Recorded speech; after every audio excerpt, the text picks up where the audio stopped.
नमस्कार शेतकरी बांधवांनो, मी आज आलेलो आहे पाकणवाडा येथे कलसित प्रतिनिधी गोविंद कापरे नंदुभाऊ वडाव यांच्या शेतामध्ये. तर सर्वांना माझा नमस्कार.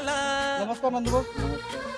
आपण जे व्हेरायटी केली कलसितची कॅन्डी, हे आपण इथे जे प्रत्यक्ष प्लॉट लावला आहे आज याची हार्वेस्टिंग आहे, बरोबर आहे.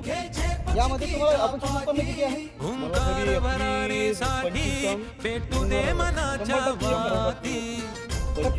आणि आपण व्हेरायटी कोणती लावलेली आहे? कॅन्डी. कलसितची कॅन्डी. शेतकरी बांधवांना कलसितची व्हेरायटी नंदुभाऊ वडाव यांनी लावलेली आहे. आणि याला अपेक्षित उत्पन्न असं हे केळी पिकामध्ये पिकातला म्हणजे आंतरपीक असून याच्यामध्ये यांना अपेक्षित उत्पन्न हे प्रतिष्ठा नाही. हे विकून एक नंबरचा माल. आणि याच्या हाती फळं बघू शकता. आणि फळं बघू शकता. ते एकदम पावडर आणि एकदम चांगलं जबरदस्त फळं असे झालेली आहेत. आणि विशेषतः एवढ्या टेम्परेचर पिकामध्ये त्याच्यामध्ये तुम्ही बघू शकता यामध्ये कॅन्डी पिकून आहे. नंदुभाऊ कलसितची कॅन्डी ही व्हेरायटी तुम्हाला कशी वाटली? एकदम आवडली आम्हाला. अच्छा, म्हणजे रेटमुळे यांचं म्हणणं असं आहे की उत्पन्न चांगलं झालं, फक्त रेटमुळे थोडं नुकसान उत्पन्न नाही भेटलं. आणि पहिले तुम्हाला काय म्हणला होता?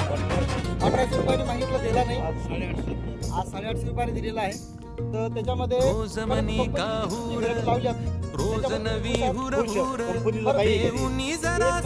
आपली कलसितची कॅन्डी ही व्हेरायटी तुम्ही शेतकऱ्यांना कशी सजेस्ट करसाल किंवा कशी उत्पन्न देणारी आहे? उत्पन्न भरपूर आहे, फक्त थोडीफार मेहनत करावी लागते. बघू शकता कास्तकार बंधूंनो, यांच्या शेतामध्ये ही एकदम चांगली कॅनोपी आणि चांगले फळं असे जमलेले आहे आणि चांगला प्लॉट एकदा डेव्हलप झालेला आहे. नंदुभाऊच्या हातामध्ये जवळपास किती किलो असेल भाऊ? तरी 7 किलोचा आहे. 7 किलोच्या आसपास फळ झालेलं आहे. आणि याच्यामध्ये किती प्रकारचे असे फळं आहेत? एकदम म्हणजे बापरे, असं कमीत कमी 40% आहे.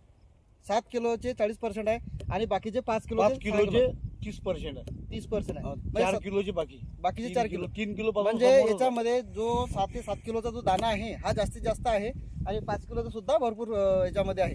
तरी शेतकरी बांधवांना मी असे आवाहन करतो की यांनी कलसितची कॅन्डी ही व्हेरायटी पेरावी. धन्यवाद.